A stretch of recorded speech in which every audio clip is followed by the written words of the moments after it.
So I was taking a look at this because it looks a little funky up here. I have that from here, this line to this should be 26 inches, which should be 2 foot 2 inches, and right now it's only 1 foot 11 inches.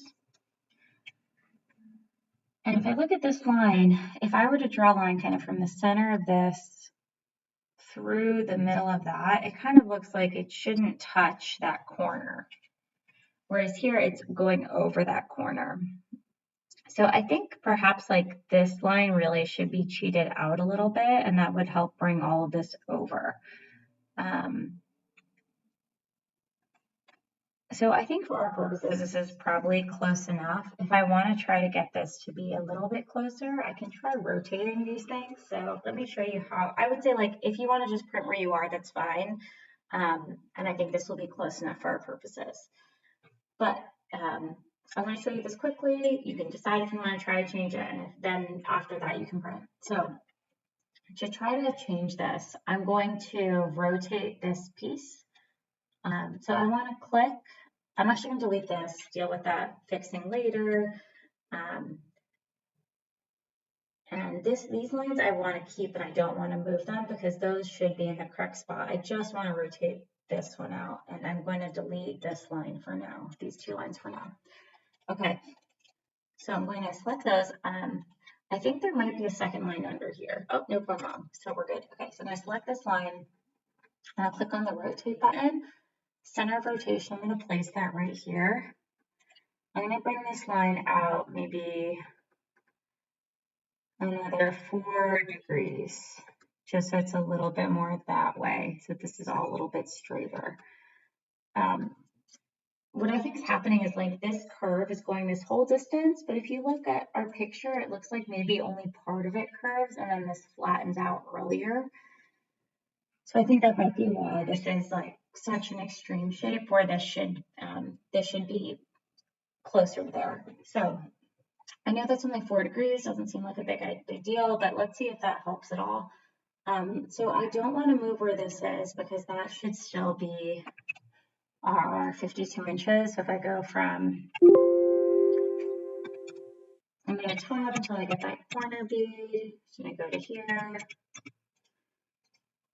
That's 4 foot 1, so that would be 49, and so that's still 49 inches. So I want to leave it alone because I know that's right. But I want to change this. This 82 inches should land in a slightly different spot. So I'm going to type in DL, start here, hover over to here, make sure I'm in line with that, and then I'm going to type in 82 inches to enter. And you'll notice it didn't work that time. It stopped at that line. So I'm going to do it one more time. DL, click here, hover past that, type in 82 inches. I'm still past that line, so I don't really think that made a big difference. But I'm going to offset that, change this to thin lines, and extend out that line. So let's check what the distance between these two now is. Right now I'm just kind of doing a DL, drawing a line between these two. So that's closer to 2 feet. That's 2 feet 1 inch, so I'm still not quite there. So I'm going to rotate this out even a little bit farther. And then I'm going to correct this curve underneath to compensate. So I'm going to delete this out again, delete that out, delete this. Okay, I'm going to rotate this a little bit further.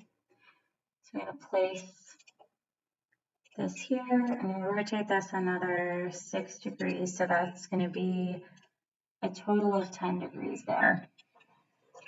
Okay, now I'm going to do my detail line from here to here. And I'm going to bring this up, make sure it's aligned, type in 82 inches, hit enter. So now I'm like pretty close. I still think that's not quite right, but at least it's a little bit closer there. And then I'm going to do DL. Let's check what the distance between these two is. 2 foot 1. So getting closer. Okay, I'm going to rotate just a little bit more. And I apologize for doing this incrementally and kind of experimenting on the spot. But experiments just a little bit more. So I'm going to rotate this a little bit more. So I'm going to go from here, Bring this out another 5 degrees. DL from here to here, and then I'm going to make this 82 inches. Okay, and I'm going to check the distance between here and here, and that's 2 foot 2. So I feel a little bit better that that is closer. Down here, we need to correct this curve because it doesn't do that swoop thing. So I'm going to delete that. And I'm going to extend this line a ways. So to do that, I'm going to, I can click on the line. My modify tools will come up. I'm going to click on trim extents. I'm going to click on this line and then click on that line. And then I'm going to trim these two together. So I'm going to use this tool here, trim extend to corner, click on that line, so you click on what you keep, and that'll kind of round that out for me. And then here, I'm going to click on this line again. I just want to clean up that corner a little bit. So I'm going to go over to, I'm going to type in DL. And then my draw menu should come up, and I want this one that says fillet arc. So I'm going to click on one, click on the other, and bring this in just, see if I can bring just a tiny bit to help round that out. If I click on here, I can change this to wide lines, and now that should help that. So it's not like as even in geometry as we had before, but if you look at this, like it's also not a super even geometry. So I think this would be a little bit more accurate than what we had. I want to re-offset this to get our dimension there. So I'm going to go to my offset tool. 6 inches is still there, which is great. So I'm going to offset those. And then I'm going to, if I hold down tab, I can select everything once. So I hover over it, hit tab. That'll make all those lines that are connected turn blue. I can click on them and then change this to thin lines. Okay, so I think this will be slightly more accurate. I still don't know if like this whole area is quite right. And to get that, we need to actually measure all the angles while we were out there measuring, and we didn't do that. But I think this will be close enough that you can do designs on top and they'll transfer well. Okay, I'm going to delete out these images because we don't want to print those. So I'm going to delete. If you were doing the extra credit for this assignment, so I'm going to do that for a second. You would also draw underneath here the elevation of this. And I'm not going to go over how to do that because it's an extra credit exercise. But you would go ahead and draw elevation right underneath here, all aligned. The nice thing is that because you already have this drawn,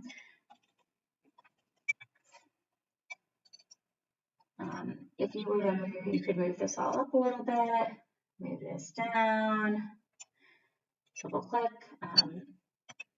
You can copy down reference planes to start from. And if you put in new reference planes, you can bring things straight down so that you already know where the extents of this are, right? Like you don't have to remeasure everything. You can kind of guesstimate where the start and ends of everything are. So that's the advantage to doing it. You would kind of like figure out your elevations from here and get in those curves, etc. But I'm not going to draw that in, so I'm going to delete that for now. Actually, I'm just going to do all that I just did. Okay, so I'm going to delete this. We don't need to print that. I'm going to delete this. Don't need to print that. I'm going to shorten this line up because I don't need the whole thing in there. That should be all I need. I'm going to deactivate view. I'm going to center this a little bit more in my, sorry, let me go ahead and do it again. So I was in here, I can right click and click deactivate view to get back to my sheet. I want this a little bit more centered on my sheet, so I'm going to move it up a little bit, just drag it. Then without selecting it, I'm going to select this line, drag it back down to here. This is now ready to print. So I'm going to go to File, Print. Here, you want to change this to Adobe PDF. Yours might be like Microsoft print a PDF. We can look at it together in class. Here, you want to change print range to selected view sheets, and you want to select this sheet, A101 Storm Drain Plan, and hit OK. Hit No for that. For settings, you want to click on here, Setup. change the size to tabloid, change it to portrait. You want it to be centered, do zoom 100% of size, raster quality is high, in color, click on hide and reference view planes. That's just, you always want that clicked even though you don't necessarily have view planes and view tags in here. Vector processing, otherwise everything looks good, hit OK. And now I'm going to, on mine, I usually have to check my Adobe doesn't rely on system fonts only. You might not have to do that, but I need to do that. Okay, and so then I'm going to hit OK, and then it's going to ask me if I want to print. I'm going to continue. You want to save this back into that folder I had you make on your in your documents. So mine's on my desktop, but yours will be in your documents. And this name it automatically gives you, it should be your last name, storm drain, and then the sheet name is all good. So hit save. And that's going to give you your beautiful sheet. I realized we didn't put any dimensions into here. You'll notice also your reference planes do not print because they are just for reference. That's not something you'll see. So I'm going to delete out those dimensions just to clean this up. And it's already to scale drawing, as it says down here, 3/4 inch scale, so you don't need to add dimensions to this. So I'm going to print one more time. So I double click on here, delete those dimensions out. New file, print. It should still have all the settings I just put in there, so I'm just going to hit OK, hit yes, and then I'm just going to save over that. Hit save, yes, I want to replace it. And so now that'll give me that without the dimensions on there. I want you to upload this to Google Classroom under your assignment, and that's it. Thank you all.